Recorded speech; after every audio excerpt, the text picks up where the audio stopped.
ಶ್ರೀ ಸದ್ಗುರು ಸಾಯಿನಾಥಾಯ ನಮಃ. 26ನೇ ಅಧ್ಯಾಯ. ಭಕ್ತಪಂಥ, ಹರಿಶ್ಚಂದ್ರ ಪಿತಳೆ, ಗೋಪಾಲ ಅಂಬೇಡ್ಕರ ಇವರ ಅನುಭವಗಳು. ನಾವು ಪ್ರಪಂಚದಲ್ಲಿ ನೋಡುವುದೆಲ್ಲವೂ ಆ ಮಾಯೆಯ ಆಟ. ಕತ್ತಲೆಯಲ್ಲಿ ಹಗ್ಗವನ್ನು ಸಹ ಸರ್ಪವೆಂದೇ ಭ್ರಮಿಸುವ ಹಾಗೆ ನಾವು ಆಟವನ್ನು ನೋಡುತ್ತೇವೆ. ಸದ್ಗುರುವು ನಮ್ಮ ಅರಿವಿನ ಕಣ್ಣು ತೆರೆದು ಅವುಗಳ ನಿಜವಾದ ಜ್ಯೋತಿ ಕಂಡು ಬರುವಂತೆ ನಮಗೆ ಸಹಾಯವೆಸಗುತ್ತಾನೆ. ಆದುದರಿಂದ ನಮಗೆ ಯಾವಾಗಲೂ ಸತ್ಯದೃಷ್ಟಿ ದಯಪಾಲಿಸುವಂತೆ ಬಾಬಾ ಅವರನ್ನು ಪ್ರಾರ್ಥಿಸೋಣ. ಆದರ್ಶ ಆರಾಧನೆ. ಹೇಮಾಡ ಪಂತರು ಆದರ್ಶವಾಸ ಆರಾಧನೆಯನ್ನು ವಿವರಿಸಿರುತ್ತಾರೆ. ಸದ್ಗುರುವಿನ ಪಾದ ಪೂಜೆಗೆ ನಾವು ಬಿಸಿ ನೀರಾದ ಆನಂದ ಬಾಷ್ಪವನ್ನು ಉಪಯೋಗಿಸೋಣ. ಪ್ರೀತಿ ಎಂಬ ಗಂಧವನ್ನು ಅವನ ಮೈಗೆ ಲೇಪಿಸೋಣ. ನಿಜವಾದ ಭಕ್ತಿ ಎಂಬ ಉಡುಪಿನಿಂದ ಅವನನ್ನು ಅಲಂಕರಿಸೋಣ. ನಮ್ಮ ಅಷ್ಟ ಸಾತ್ವಿಕ ರಸಭಾವಗಳೆಂಬ ಅಷ್ಟ ತಾವರೆಗಳನ್ನು ದೃಢಚಿತ್ತದಿಂದ ಫಲವನ್ನು ಅವನಿಗೆ ಅರ್ಪಿಸೋಣ. ಭಕ್ತಿ ಎಂಬ ಸುಗಂಧ ದ್ರವ್ಯವನ್ನು ಅವನ ಶಿರದ ಮೇಲೆ ಚಿಮುಕಿಸೋಣ ಮತ್ತು ಅದನ್ನು ಸೊಂಟಕ್ಕೆ ಕಟ್ಟಿ ನಮ್ಮ ಶಿರವನ್ನು ಅವನ ಚರಣಾರವಿಂದಗಳಲ್ಲಿ ಇಡೋಣ. ಈ ರೀತಿಯಾದ ಸರ್ವಾಭರಣಗಳಿಂದ ಅವನನ್ನು ಅಲಂಕರಿಸಿದ ನಂತರ ಶಕೆಯನ್ನು ಹೋಗಲಾಡಿಸಲು ಭಕ್ತಿ ಎಂಬ ಚಾಮರವನ್ನು ಬೀಸೋಣ. ಇಂತಹ ಆರಾಧನೆಯ ನಂತರ ನಮ್ಮ ಮನಸ್ಸನ್ನು ಅಂತರ್ಮುಖಿಸು. ಸತ್ಯ ಮಿಥ್ಯಗಳಿರುವ ವ್ಯತ್ಯಾಸ ವಿವೇಚಿಸುವ ಸಾಮರ್ಥ್ಯ ನಮಗೆ ದಯಪಾಲಿಸಿ ಪ್ರಾಪಂಚಿಕ ವಸ್ತುಗಳ ಭೋಗಾಪೇಕ್ಷೆಗಳಲ್ಲಿ ವಿರಕ್ತಿಯನ್ನುಂಟು ಮಾಡಿ ಆತ್ಮಜ್ಞಾನವನ್ನು ಹೊಂದಲು ಸಹಾಯ ಮಾಡು. ನಾವು ನಮ್ಮ ತನು ಮನ ಧನಗಳೆಲ್ಲವನ್ನು ನಿನಗೆ ಅರ್ಪಿಸಿ ಶರಣಾಗತರಾಗಿದ್ದೇವೆ.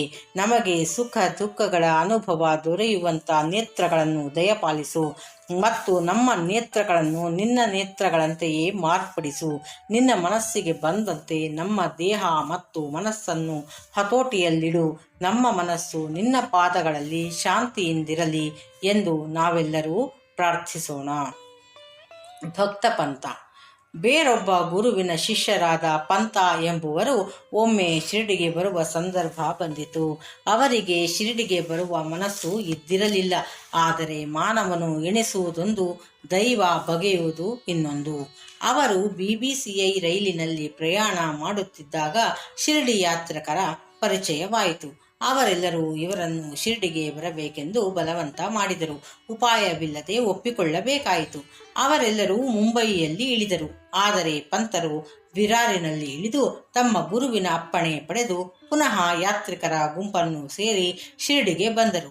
ಮಾರನೆಯ ದಿನ ಮಸೀದಿಗೆ ಬಂದರು. ಬಾಬಾರವರ ಹತ್ತಿರ ನೆರೆದಿದ್ದ ಭಕ್ತರ ಸಮುದಾಯವನ್ನು ಕಂಡು ಎಲ್ಲರೂ ಆನಂದಿಸಿದರು. ಆದರೆ ಪಂತರು ಮಾತ್ರ ಮೈ ಮರೆತು ಮೂರ್ಛೆ ಹೋದರು. ಅವರನ್ನು ಮೂರ್ಛೆಯಿಂದ ಎಚ್ಚರಿಸಲು ಬಹಳ ಜನರು ಪ್ರಯತ್ನಪಟ್ಟರು. ನಂತರ ಬಾಬಾ ಅವರ ದಯೆಯಿಂದ ಅವರ ಮೇಲೆ ನೀರು ಚಿಮುಕಿಸಲು ಪ್ರಜ್ಞೆ ಬಂದು ನಿದ್ರೆಯಿಂದ ಕಣ್ಣು ತಿಕ್ಕುತ್ತಾ ಎದ್ದು ಕುಳಿತರು. ಇವರು ಬೇರೊಬ್ಬ ಗುರುವಿನ ಭಕ್ತರೆಂದು ಅರಿತ ಸರ್ವಜ್ಞರಾದ ಬಾಬಾ ಅವರಿಗೆ, ಏನೇ ಬರಲಿ ನಿನ್ನ ಆಧಾರವನ್ನು ಭದ್ರವಾಗಿ ಹಿಡಿದುಕೋ, ಬಿಡಬೇಡ, ನಿಶ್ಚಲನಾಗಿ ಅವನೊಡನೆ ಐಕ್ಯವಾಗಿರು ಎಂದು ಹೇಳಿ ಅವರಿಗೆ ತಮ್ಮ ಗುರುವಿನಲ್ಲಿದ್ದ ನಂಬಿಕೆಯನ್ನು ದೃಢಪಡಿಸಿದರು. ಪಂತರು ಈ ಮಾತಿನ ಅರ್ಥವನ್ನು ಗ್ರಹಿಸಿ ತಮ್ಮ ಗುರುಗಳನ್ನು ಸ್ಮರಿಸಿದರು. ಬಾಬಾರವರ ಈ ದಯೆಯನ್ನು ಪಂತರು ತಮ್ಮ ಜೀವಮಾನದಲ್ಲಿ ಮರೆಯಲೇ ಇಲ್ಲ. ಹರಿಶ್ಚಂದ್ರ ಪಿತಳೆ. ಮುಂಬಯಿಯ ಹರಿಶ್ಚಂದ್ರ ಪಿತಳೆಯವರ ಮಗನಿಗೆ ಆಗಾಗ್ಗೆ ಮಲರೋಗ ಬರುತ್ತಿತ್ತು. ಪರದೇಶಿ ಮತ್ತು ಆಯುರ್ವೇದ ವೈದ್ಯರಿಂದ ಔಷಧಿ ಕೊಡಿಸಿದರೂ ಗುಣ ಕಂಡು ಬರಲೇ ಇಲ್ಲ. ಸಂತರನ್ನು ಮೊರೆ ಹೋಗುವ ಒಂದೇ ಒಂದು ಚಿಕಿತ್ಸಾ ಕ್ರಮ ಉಳಿಯಿತು. ದಾಸಗಣು ಅವರ ಕೀರ್ತನೆಯಿಂದ ಬಾಬಾ ಅವರ ಕೀರ್ತಿ ಮುಂಬಯಿಯ ಪ್ರಾಂತದಲ್ಲೆಲ್ಲ ಹರಡಿತ್ತೆಂದು ಈ ಮೊದಲೇ ತಿಳಿಸಲಾಗಿದೆ. ಈ ಕೀರ್ತನೆಗಳನ್ನು ಕೇಳಿದ ಪಿತಳೆಯವರು ಬಾಬಾ ಅವರ ದರ್ಶನ ಮಾತ್ರದಿಂದಲೇ ಸರ್ವರೋಗ ನಿವಾರಣೆಯಾಗುತ್ತದೆಂದು ಭಾವಿಸಿ ಒಂದು ಬುಟ್ಟಿ ತುಂಬ ಹಣ್ಣುಗಳನ್ನು ತೆಗೆದುಕೊಂಡು ಕುಟುಂಬ ಸಮೇತ ಶಿರಡಿಗೆ ಬಂದರು. ಮಸೀದಿಗೆ ಹೋಗಿ ತಮ್ಮ ರೋಗ ಪೀಡಿತ ಮಗನನ್ನು ಬಾಬಾ ಅವರ ಪಾದಗಳ ಬಳಿ ಮಲಗಿಸಿ ಅವರ ಮುಂದೆ ಧ್ಯಾನಾಸಕ್ತರಾಗಿ ಕುಳಿತರು. ಬಾಬಾ ಅವರು ಆ ಹುಡುಗನನ್ನು ನೋಡಿದ ಕೂಡಲೇ ಅವನ ಪರಿಸ್ಥಿತಿ ಕೆಟ್ಟಿತು. ಹುಡುಗನು ಕಣ್ಣಿನ ಗುಡ್ಡೆ ಮೇಲಕ್ಕೆ ಹೊರಳಿಸಿ ನಿಸ್ತೇಜನಾಗಿ ಬಿದ್ದು ಬಿಟ್ಟನು. ಅವನು ಉಸಿರನ್ನು ತ್ಯಜಿಸಿದನೋ ಎಂಬಂತೆ ಮೈಯೆಲ್ಲ ಬೆವೆತು ಬಾಯಿಯಿಂದ ನೊರೆ ಬರಲಾರಂಭಿಸಿತು. ಇದನ್ನು ಕಂಡು ಮಾತಾ ಪಿತೃಗಳು ಗಾಬರಿಗೊಂಡರು. ಈ ಥರದ ರೋಗ ಆ ಹುಡುಗನಿಗೆ ಸ್ವಲ್ಪ ಕಾಲದಿಂದ ಆಗಾಗ್ಗೆ ಬರುತ್ತಿತ್ತು. ಈಗ ಅದರ ಅವಧಿ ಹೆಚ್ಚಾಯಿತು. ದರೋಡೆಯನ್ನು ಮಾಡಲು ಹೊರಟ ಕಳ್ಳನ ಮೇಲೆ ಆ ಮನೆಯೇ ಉರುಳಿ ಬಿದ್ದಂತೆಯೂ, ವ್ಯಾಘ್ರದ ಹೆದರಿಕೆಯಿಂದ ಓಡುತ್ತಿದ್ದ ಗೋವು ಕಟುಕನ ಕೈಗೆ ಸಿಕ್ಕಂತೆಯೂ, ಬಿಸಿಲಿನ ಬೇಗೆಯನ್ನು ತಡೆಯಲಾರದೆ ವೃಕ್ಷದ ಕೆಳಗೆ ನೆರಳಿನಲ್ಲಿ ವಿಶ್ರಾಂತಿ ಪಡೆಯಲು ಹೋದ ಪ್ರಯಾಣಿಕನ ಮೇಲೆ ಆ ವೃಕ್ಷವೇ ಉರುಳಿದಂತೆಯೂ, ಪರಮ ಭಕ್ತನು ಪೂಜೆ ಮಾಡಲು ದೇವಾಲಯಕ್ಕೆ ಹೋದಾಗ ಆ ದೇಗುಲವೇ ಅವನ ಮೇಲೆ ಮೊಗಚಿಕೊಂಡಂತೆಯೂ ಆ ಹುಡುಗನ ತಾಯಿ ಚಿಂತಾಕ್ರಾಂತಳಾಗಿ ರೋಧಿಸಿದಳು. ಇದನ್ನು ಕಂಡ ಬಾಬಾ ಅವರು, ಅಮ್ಮ, ಏಕೆ ಹೀಗೆ ರೋಧಿಸುತ್ತಿ? ಅಳುವುದನ್ನು ನಿಲ್ಲಿಸು. ನಿನ್ನ ಮಗನನ್ನು ಮನೆಗೆ ಕರೆದುಕೊಂಡು ಹೋಗು. ಸ್ವಲ್ಪ ಹೊತ್ತಿನಲ್ಲಿ ಪ್ರಜ್ಞೆ ಬರುತ್ತದೆ ಎಂದು ಹೇಳಿ ಸಮಾಧಾನ ಪಡಿಸಿದರು. ಬಾಬಾರವರ ಆಜ್ಞೆಯನ್ನು ಪರಿಪಾಲಿಸಿದ ಸ್ವಲ್ಪ ಹೊತ್ತಿನಲ್ಲಿಯೇ ಬಾಬಾ ನುಡಿದ ಪ್ರಕಾರ ಹುಡುಗನಿಗೆ ಪ್ರಜ್ಞೆ ಬಂದಿತು. ನಂತರ ಅವರೆಲ್ಲರೂ ಅನುಮಾನರಹಿತರಾಗಿ ಬಾಬಾರವರ ಬಳಿಗೆ ಹೋಗಿ ನಮಸ್ಕರಿಸಿದರು. ಆಗ ಬಾಬಾ ಅವರು, ನಿಮ್ಮ ಅನುಮಾನ, ಶಂಕೆ ಎಲ್ಲವೂ ಈಗ ದೂರವಾದವೇ? ಶಾಂತಿ ಹೊಂದಿದಿರಾ? ಶ್ರೀಹರಿಯಲ್ಲಿ ದೃಢವಾದ ನಂಬಿಕೆ ಮತ್ತು ಅಚಲ ವಿಶ್ವಾಸ ಇಟ್ಟವರನ್ನು ಅವನು ಕಾಪಾಡುವನು ಎಂದರು. ನಂತರ ಪಿತಳೆಯವರು ಎಲ್ಲರಿಗೂ ಸಿಹಿ ತಿನಿಸನ್ನು ಹಂಚಿದರು. ಬಾಬಾ ಅವರಿಗೆ ಒಳ್ಳೆಯ ಫಲ, ಪುಷ್ಪ ಮತ್ತು ವೀಳ್ಯವನ್ನು ಭಕ್ತಿಪೂರ್ವಕವಾಗಿ ಅರ್ಪಿಸಿದರು. ಶ್ರೀಮತಿ ಪಿತಳೆಯವರು ಸಾತ್ವಿಕರಾಗಿ ದೇವರಲ್ಲಿ ಭಕ್ತಿ ಇಟ್ಟಿದ್ದರು. ಬಾಬಾ ಅವರನ್ನೇ ದಿಟ್ಟಿಸಿ ನೋಡುತ್ತಾ ಆನಂದ ಬಾಷ್ಪಗಳನ್ನು ಸುರಿಸುತ್ತಾ ಕಂಬಕ್ಕೆ ಒರಗಿಕೊಂಡು ಕುಳಿತಿದ್ದರು. ಇವರ ಅಪೂರ್ವ ಭಕ್ತಿ ವಾತ್ಸಲ್ಯಗಳಿಗೆ ಬಾಬಾ ಮನಸೋತರು. ಪರಮಾತ್ಮನ ಹಾಗೆ ಸಂತರೂ ಸಹ ಆರಾಧಿಸುವವರ ಅಧೀನರು. ಕೆಲವು ದಿನಗಳ ನಂತರ ಪಿತಳೆಯವರು ಕುಟುಂಬ ಸಮೇತ ಹಿಂದಿರುಗಲು ಮಸೀದಿಗೆ ಬಂದು ಬಾಬಾ ಅವರ ಅನುಮತಿ ಬೇಡಿದರು. ಬಾಬಾ ಅವರೆಲ್ಲರಿಗೂ ಉಧಿಯನ್ನು ಕೊಟ್ಟು ಪಿತಳೆಯವರನ್ನು ಹತ್ತಿರಕ್ಕೆ ಕರೆದು, ಬಾಪು, ನಾನು ನಿನಗಾಗಲೇ 2 ರೂಪಾಯಿಯನ್ನು ಕೊಟ್ಟಿರುತ್ತೇನೆ. ಈ 3 ರೂಪಾಯಿಗಳನ್ನು ತೆಗೆದುಕೋ. ಇವುಗಳನ್ನು ಸಹ ಪ್ರತಿದಿನ ಪೂಜೆ ಮಾಡುತ್ತಾ ಹೋಗು. ಪರಮಾತ್ಮನು ನಿನಗೆ ಒಳ್ಳೆಯದನ್ನು ಮಾಡುತ್ತಾನೆ ಎಂದರು. ಪಿತಳೆ ಹಣವನ್ನು ಪ್ರಸಾದವಾಗಿ ಸ್ವೀಕರಿಸಿ ಬಾಬಾರವರ ಆಶೀರ್ವಾದ ಪಡೆದರು. ನಂತರ ಬಾಬಾ ನನಗಾಗಲೇ 2 ರೂಪಾಯಿ ಕೊಟ್ಟಿದ್ದೇನೆಂದರು. ಅದು ಹೇಗೆ? ನಾನು ಶಿರಡಿಗೆ ಬರುತ್ತಿರುವುದು ಇದೇ ಮೊದಲು. ಇದರ ಅರ್ಥವೇನು ಎಂದು ಯೋಚನಾಮಗ್ನರಾದರು. ಬಾಬಾ ಅವರು ಸಹ ಸುಮ್ಮನಿದ್ದರು.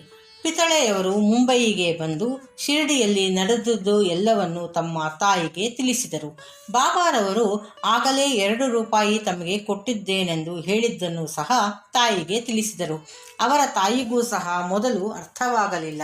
ಸ್ವಲ್ಪ ಹೊತ್ತು ಯೋಚಿಸಿದ ನಂತರ ಅವರಿಗೆ ಹಳೆಯದೊಂದು ಘಟನೆ ನೆನಪಿಗೆ ಬಂದು ಮಗನನ್ನು ಕುರಿತು, ನೀನು ಹೇಗೆ ನಿನ್ನ ಮಗನೊಡನೆ ಶಿರಡಿಗೆ ಹೋಗಿ ಬಂದಿರುವೆಯೋ ಅದೇ ರೀತಿ ನಿನ್ನ ತಂದೆಯವರು ಸಹ ನಿನ್ನೊಡನೆ ಅಕ್ಕಲಕೋಟೆ ಮಹಾರಾಜರ ದರ್ಶನ ಪಡೆಯಲು ಹೋಗಿದ್ದರು. ಅವರು ನಿಮ್ಮ ತಂದೆಯವರಿಗೆ 2 ರೂಪಾಯಿ ಕೊಟ್ಟು ಪೂಜಿಸಲು ಹೇಳಿದ್ದರು. ಅವರು ಸಹ ಶುದ್ಧ ಸಾತ್ವಿಕ ಯೋಗಿಗಳು, ಮಹಾಜ್ಞಾನಿಗಳು ಮತ್ತು ಸಿದ್ಧ ಪುರುಷರು ಆಗಿದ್ದರು.